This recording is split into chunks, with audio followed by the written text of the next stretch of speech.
Good morning, good afternoon, and good evening, everyone. And I sincerely hope all of you are doing well in these trying times. Coming to the session on M&A, as we all know, it's no longer optional to have M&A as part of your growth strategy.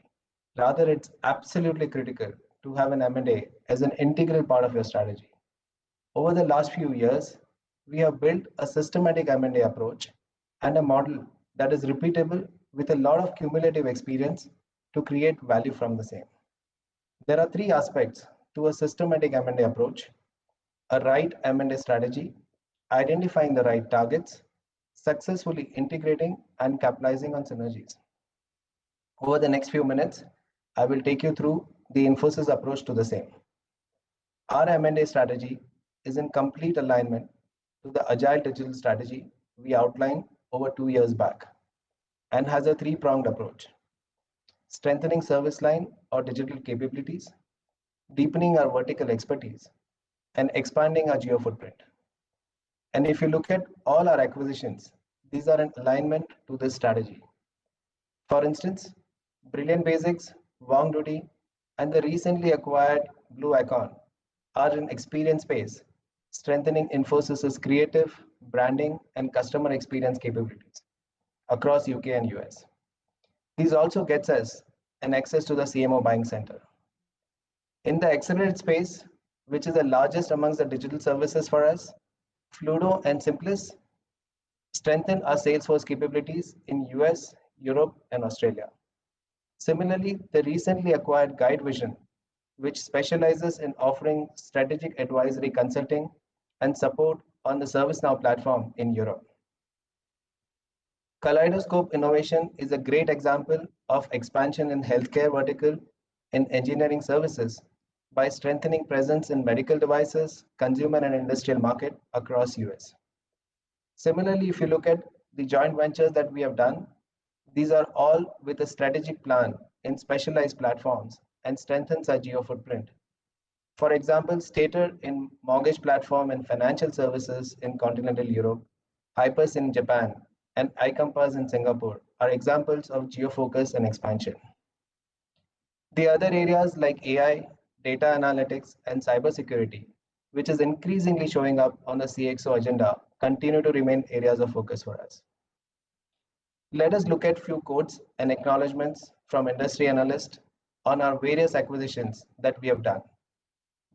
They expect these acquisitions to help build capabilities and strengthen our digital services. And I'll pause here for a few seconds.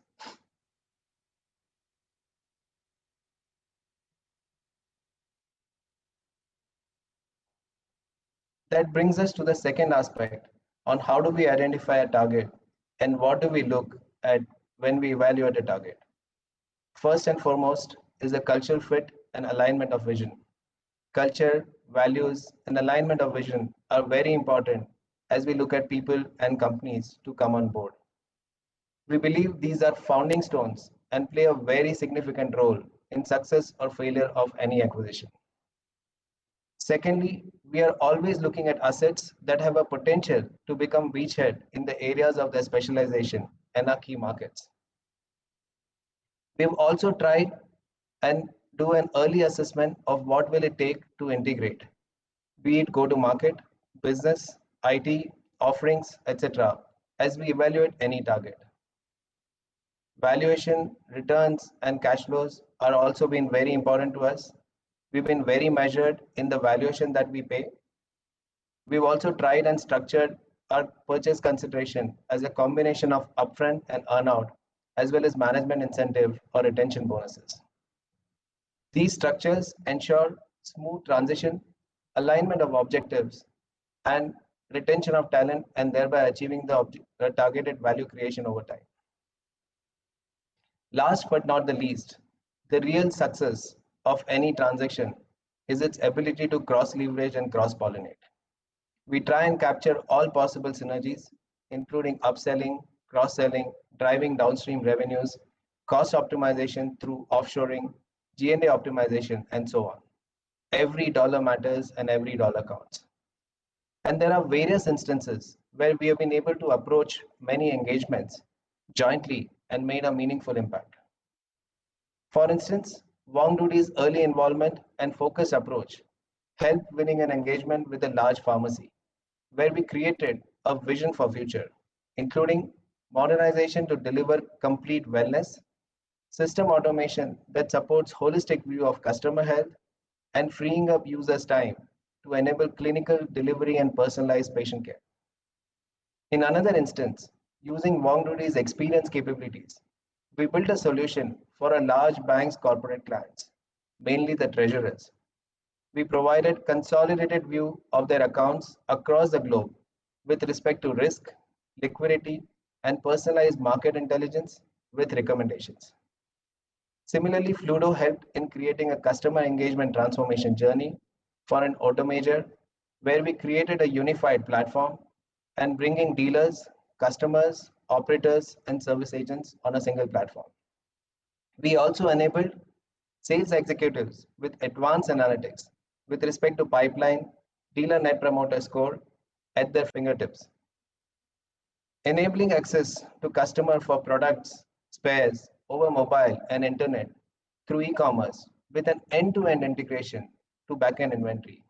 This resulted in a superior service delivery and a customer experience. And these are just few examples of the joint go-to-market and joint wins and deliveries that we have done, leveraging some of our recent acquisitions. And that brings me to the last but most important aspect of M&A, which is integration.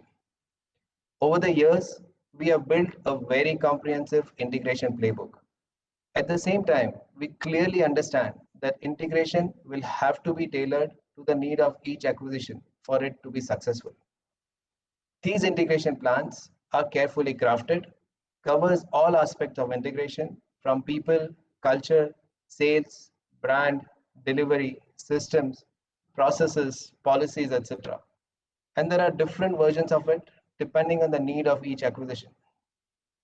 We have set up a central team to oversee the integration process and capturing the synergies. We also have a strong reporting and an early warning process to address issues, if any, or plan deviations. And while doing all of this, we have always ensured we set up a right structure, leverage the brand for differentiation, and most importantly, ensure agility to stay focused on growth. We believe a successful integration can create a multiplier effect. Using Infosys' platform, these companies can ride on our existing client base and expand across geos or industries. They can also leverage Infosys' strength of training, reskilling, and a unique ability to quickly scale using our well-oiled engine that supports talent acquisition, expansion in newer markets, and so on. We have successfully leveraged this framework for all our assets, and we continue to do so. To summarize, we have done 10 acquisitions, including 3 JVs, $800 million investment, and onboarded 2,700 employees. These have helped us address capabilities gap, where most of the talent is right in the market, doing upstream work that has helped us move up the value chain, driving downstream synergies, strengthen our ratings and positions in various service offerings, engage with different buying centers, whereby increasing our share of wallet, and we continue to have a strong pipeline, adequate capital allocation, strong balance sheet as we evaluate various assets. Thank you and look forward to continued interaction.